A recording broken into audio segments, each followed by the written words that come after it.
Welcome to Ringsiders Wrestling. Today we are joined by a very, very special guest, a British wrestling legend. I can't stress enough how big of a deal it is for us to have Doug Williams on the show today. Doug, thank you for joining us. Hi there, Callum. It's nice to be here. You can tell by the colour of my beard that I am a legend. You are a legend? Yeah, only legends have grey in the beard, I believe.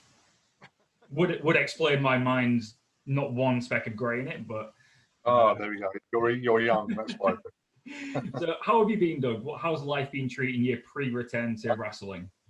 Well, it's been okay. I mean, obviously, just the same as everybody else. It's had ups and downs because of the lockdown and just trying to cope with that, really. And, I'm still here. I'm still breathing. I'm still relatively fit. So that's the main thing. Absolutely. That's good to hear. And you said you're still relatively fit. I'm guessing that had something to do with you wanting to come back to wrestling.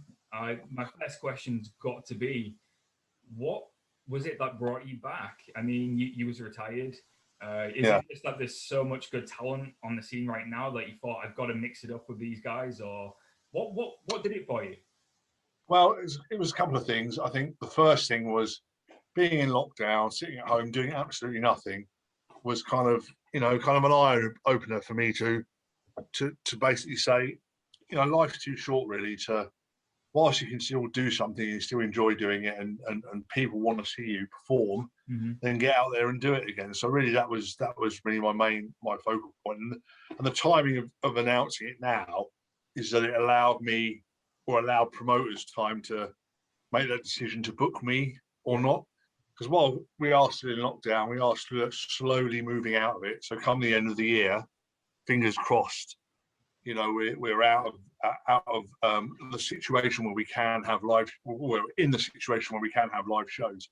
So it's timed to ensure that I do, was able to get some bookings relatively quickly this year.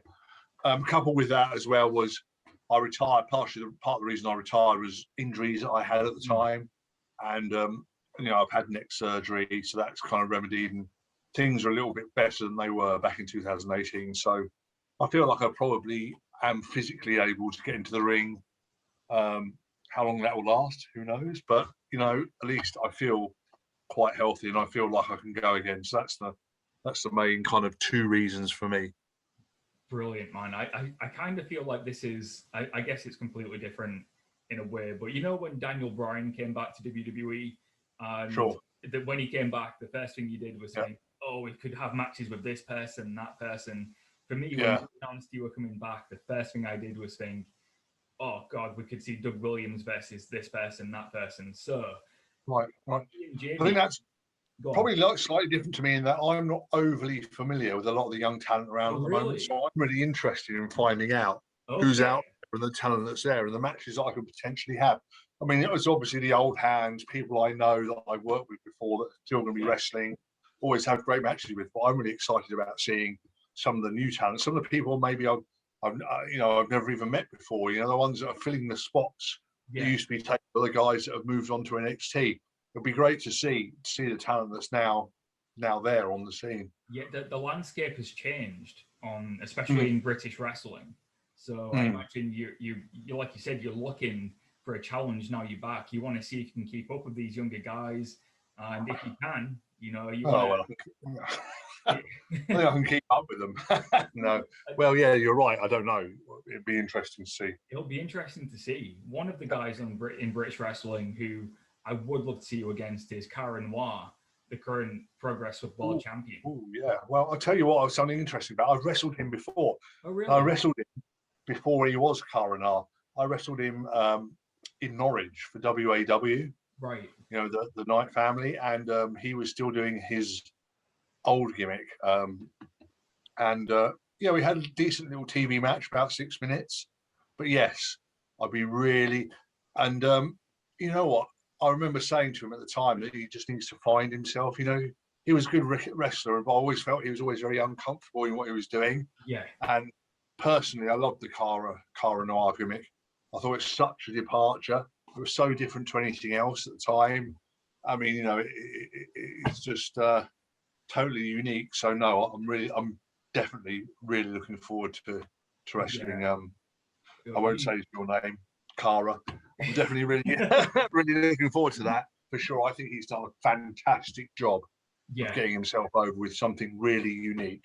The great thing about Cara is, like you said, he really did find himself. Yeah. He's one of these characters who is a larger than life character, but he never says a word. And I think that's testament to how good he does that character. Definitely.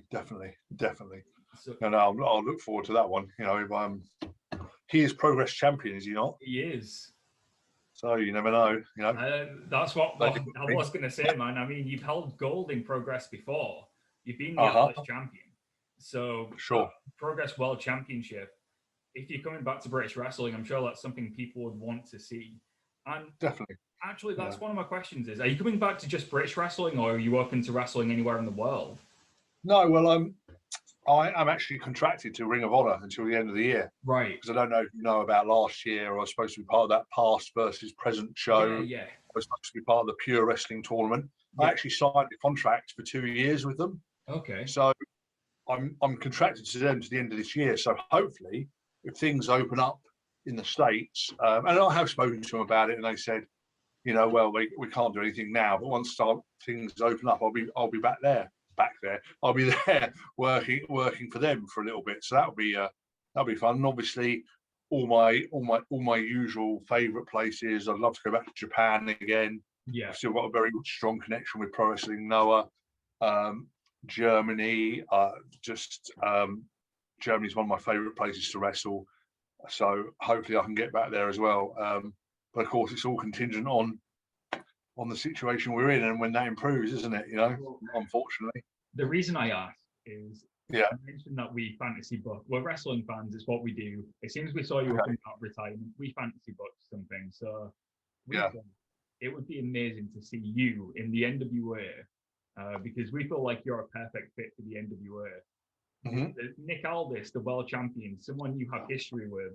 I feel like that would be a great feud. You versus Aldis for the NWA, 10 pounds of gold. You know, is that something you'd be interested in if the opportunity comes up? It's a storyline that writes itself, isn't it? Exactly. And yeah, I mean that'd be fantastic. I loved NWA Power last year. I thought it was just such a great show, such an easy watch. Yeah, and you know what? I've never had a world title, have I? So it'd be great to get that opportunity to finally win one. A world heavyweight title, should I say? Yeah, I've never had one in my career, so to get that opportunity, and you know, I know Nick really well, so watch this space, eh? Yeah, I feel like you're that kind of guy who, if you're the NWA World Champion, you hold that title with prestige. There's a certain prestige that comes with that championship. Sure. I feel like you'd be that guy who would hold it with prestige. And like you said, you've never had a world championship. What a better way to come on your, you come back from retirement, get that NWA World Championship or the Ring of Honor World Championship. I mean, you said you're contracted there. That's got to be. There we go. Yeah. Either or, you know, I think to have those opportunities would be fantastic, especially, you know, as I say, coming back out of retirement, just to get that opportunity is fantastic. I mean, if I win one, so much the better. Yeah. I don't think I could match Nick for his suits, though. That's the only thing if I was a world champion. His suit game is pretty good, right? He's one sharp-dressed man. He certainly is. Yes. Like I said, though, you've got to be the NWA world champion. Absolutely. Star, exudes star power in every, you know, even outside the ring. It's fantastic. Yeah, absolutely, man. And I was looking the match that I saw you in. The first time I ever saw you wrestle. It was back in 2004, I found out. Okay. It was for an event called IWP The Gathering in Hull, if you remember. Okay, yes. I do remember. Yeah. Is that the three-way? That's the it. Three-way match? Yeah, there we go. Kid. Well, I'll tell you a little interesting story about that because I know the promoter really well, Stevie Knight, and obviously the headline act for that show was Jake Roberts. Yeah. He was the draw. He was the one that sold all the tickets, and he didn't turn up. He no-showed for whatever reason it might be. So it was a case of Stevie panic booking, changing things around and trying to give the audience, you know, something to satisfy them, you know, in lieu of the fact that Jake wasn't there. And I was like, Stevie, I'm in the three-way. Me and Roy, you know, me and Zebra Kid, Roy Knight, we're like, don't worry, we'll go out there, we'll make sure the fans enjoy the main event, the new main event you've now had to create. So we went out there and basically, along with Paul Burchill, just killed each other for Stevie's, you know. Dude. And Stevie was so, I mean, he was really, really grateful the fact that by that, you know, he said he got, I don't think nobody asked him for a refund off the back of that. So no, really, nobody, no. That's amazing. Guarantee it. And the reason I know is I've still got the DVD somewhere for that show. Oh, have you? Yeah, still Right. got that. I went with my mum, and when we saw that main event, man, like my mum loves wrestling anyway, but it was the first time we'd been to an independent show. Okay. As soon as Birchall hit that C4, I believe it was on yourself. For the finish, yeah. My mum popped so much. We've watched that DVD and the end of that match so many times because we'd never seen a move like that before. Right. That really stuck out to us, and it's still one of our favorite matches, not because of the match, so to speak, but because of how it made us feel. And Good. I remember, and that's what's important. You see, that's what so many people forget today. Yeah, it's how you make the crowd feel. You know, it's how you get them invested in what you're doing. That's it. Wow, that's amazing. I'm really happy to hear that. It really stuck out because when I said to my mum, I'm speaking to you, she knows who you are based off that show. All these years later, still knows who you are. Doug Williams, the guy who was on the IWP show. So that's what wrestling's all about, isn't it? Like, very rarely do I remember all the moves of a match, but I do remember how every match made me feel. Yeah, that's funny and it's interesting because that feeds into a lot of advice I give younger guys now. In that, I have to say to them, listen, you do all this amazing stuff, you do all these fantastic moves, but you have to remember, once it's over, the crowd might remember the moves, but they don't remember who you are. Yeah, they'll just remember you're that guy. You want them to remember your name, so that next time they come and your name's on the poster or your name's on the website and they see you advertising, oh yeah, it's Mr. You know, Dr. X. He was fantastic. Not that wrestler that did the triple twist moonsault. You know, it's something I really try and get over nowadays. Is that part of it seems to be lost a little bit. It's quite disheartening, a little, you know, really. But it kind of, that's the generation we live in, isn't that? Instant gratification. We're moving on to the next thing straight away. Yeah.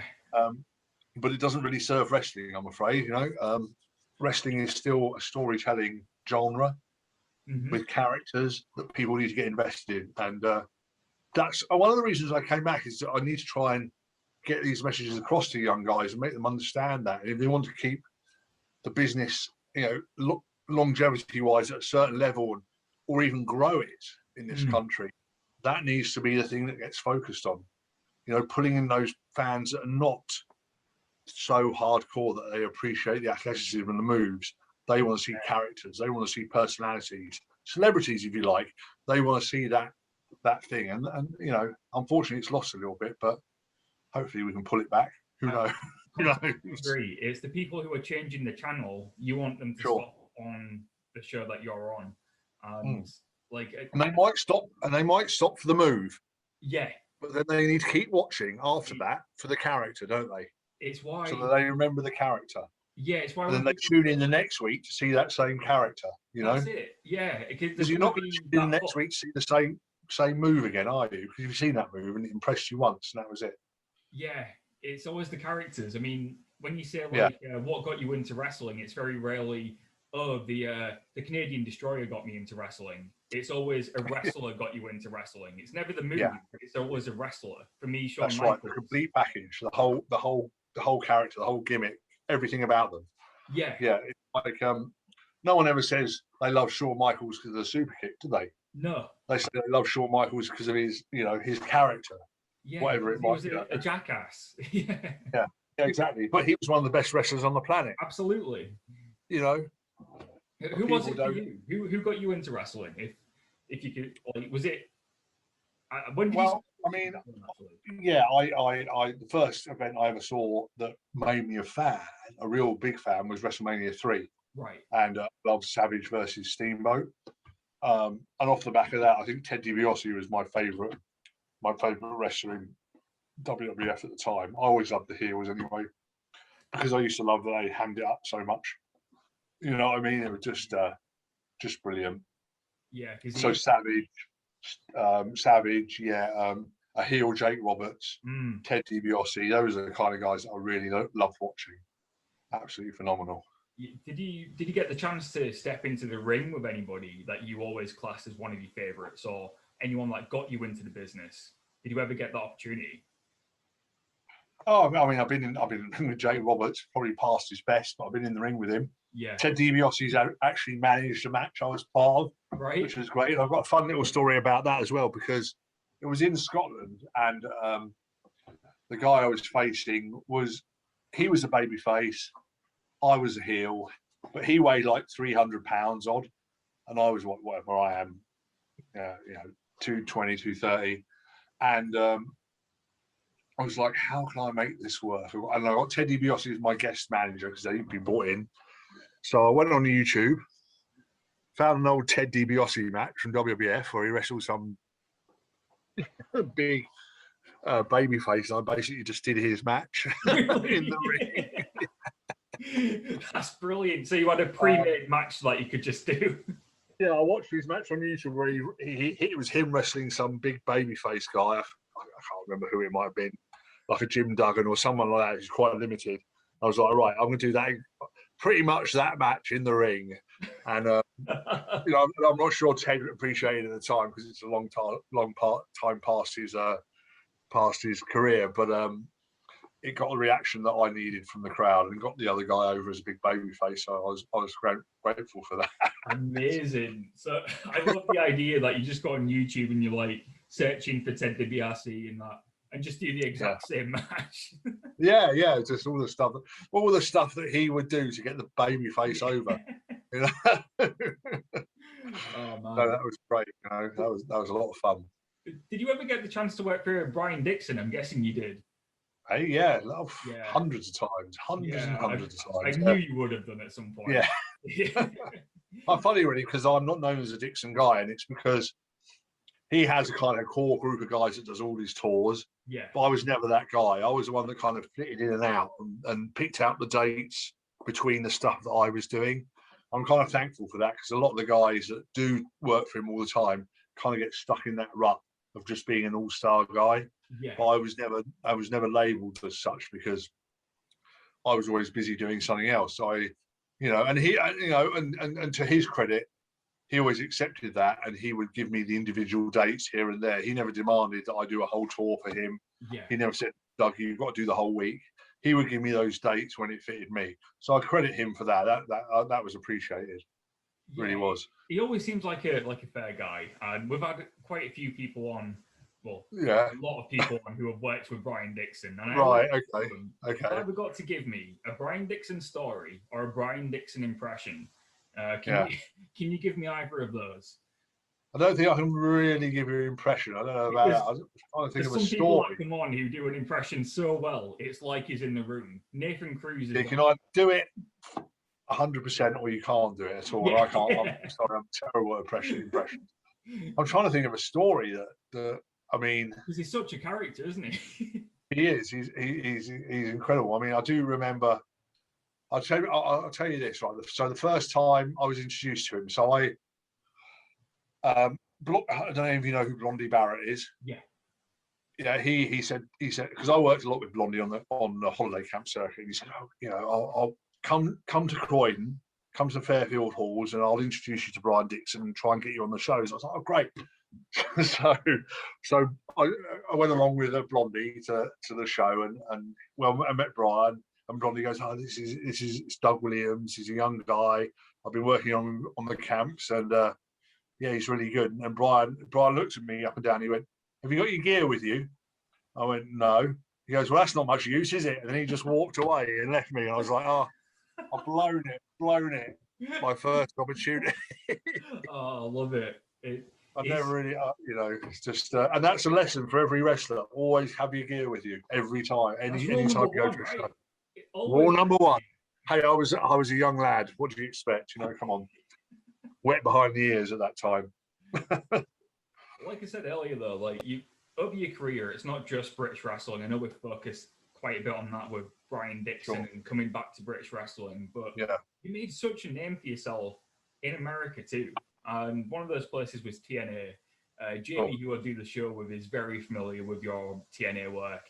Three-time X Division champion, I believe. Two-time X Division champion, Yeah. World Tag Team champion.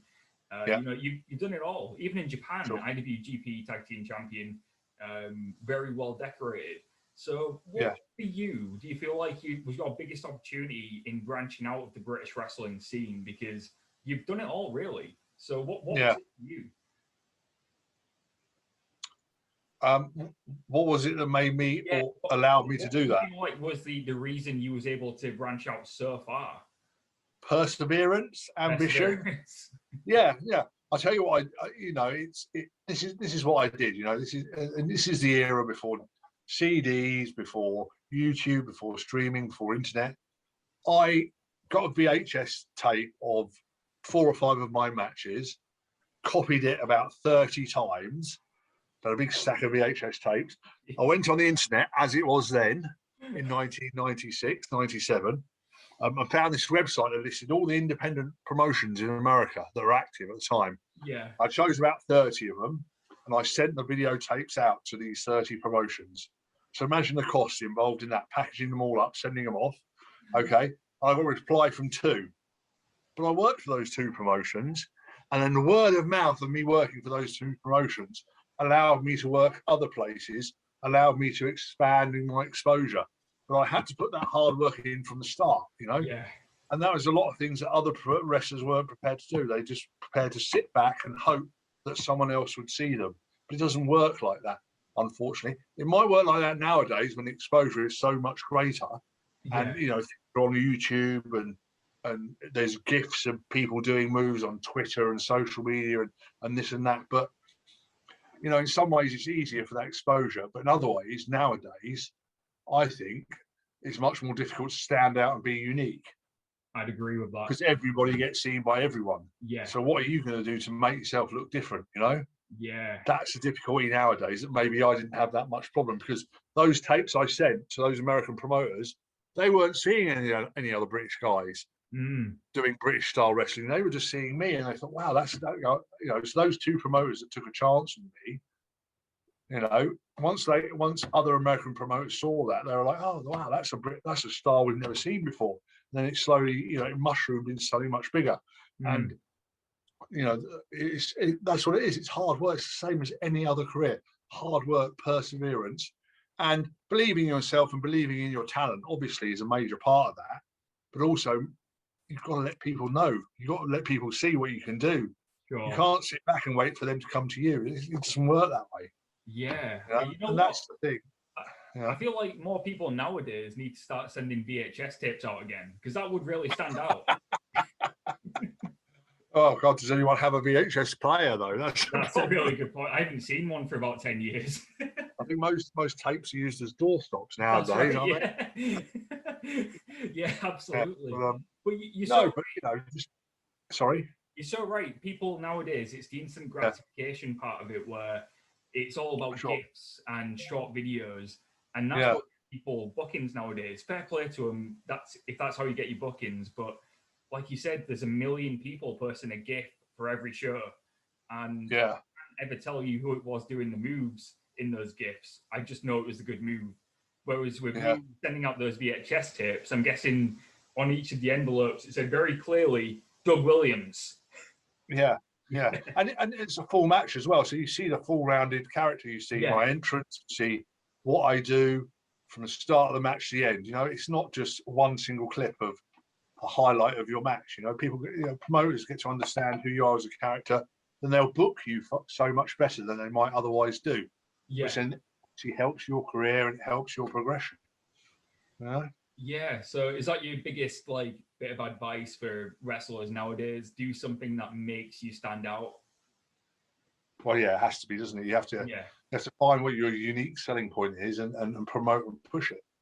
It's not enough just to be a solid hand anymore. You have to offer something different. Yeah, especially with so much variety of wrestling nowadays, so easily accessible. It's never been a better time to be a wrestling fan. but I imagine it's never been a harder time to be a wrestler at the same time with all the competition and people out there right now. Yeah, of course. But by the same token, it's quite a good time to be a young wrestler as well, because a lot of the established guys have moved up onto NXT UK, and it's opened up a lot of spaces. So when we do come back from lockdown, these shows, I feel that there's going to be a lot more young talent ready to be moved up into those main event spots and get noticed and get more exposure. So, you know, the flip side of that is it's quite a positive thing for them, I think. Yeah. Well, Doug, before we start to wrap things up, obviously, coming back to British wrestling and wrestling, hopefully around the world, cannot wait to do that. We'll be there if we can be. On that note, do you know anywhere so far that you can announce that you're going to be, or is that still up in the air right now? No, I mean, I've got a few dates. Let me consult my diary. Awesome. I still use a handwritten diary. I mean, my first shows are, I mean, there's nothing until July, to be honest with you. Yeah. And then I've got a few. I'm not going to name the promoters because unless they announce them themselves online, sure, it's not fair for me to jump the gun. But I mean, I'm going to be in. I've got Bristol in July. I'm going to be in Denbigh in Wales. I've got a show in South London. This is all in July. Huntingdon, London again. I've got shows in Sheffield. Yeah, Sheffield will be there. Yeah, Sheffield's nearby. Yeah, I mean, Telford. I'm just looking through here. Maidstone in Kent, Portsmouth. I mean, I've got 30 bookings already this year off the back of my announcement. So well done, man. That's awesome. Including one show in Denmark randomly, which isn't till November. So hopefully, fingers crossed, that'll be fine. I'll just say this: we've done a lot of it's called Scandigraps, what they do over there. Okay. We've done, like BritRest, they've got Scandigraps. We've done a lot of interviews with those guys, and they're such a talented bunch. Some great promotions and wrestlers in Denmark. I'm sure you'll have a great time. Yeah, and that's not to mention, whatever Ring of Honor throw my way this year. If they throw me, it's going to be a busy second half of the year. Absolutely, it's already stacked out. It's going to get even. I mean, 30 shows. If you think about half the year is 26 weeks, so I've got one show every week anyway. From July onwards, haven't I? On average. What a return! What a return! What a return that is. That's great. Let's hope I can keep up. That's all. I'm sure we'll see, won't we? I'm sure you will, dude. I'm sure you will. We'll be fine. Yeah, I know what I'm going to do, so it's fine. You're Doug Williams. I'm sure you'll be fine. But is there anything you want to plug before we go? Social media, merchandise, if you've got any. Yeah. So obviously my social media. I'm on Twitter at Doug Williams UK. My Instagram is at Doug Williams GB. I'm really trying to push that at the moment, get my followers up because that's quite a recent thing there. It's mainly full of older pictures of me from my time in my career, but I'm going to start obviously promoting newer shows on there. I've just set up an online wrestling store with Wrestle Merch Central. Yeah. That will come live in a couple of weeks' time. So you'll be able to buy merchandise online of mine, t-shirts, pictures, other bits and pieces. And obviously at the shows, I'm going to have merch for sale. So make sure you get down there and buy some stuff and say like, well, yeah, I'm not a big fan of standing out there myself. I don't think people should do that. I think other people, you know what I mean? But yes, by all means, please join, follow my social media, and give me some support and help me on my way for my rejuvenated career. Fantastic, man. Thank you again so much for coming on. Absolute pleasure speaking with you, and all the best with your return. For now, we've been Ringsiders, Doug Williams. We'll see you soon. Thank you.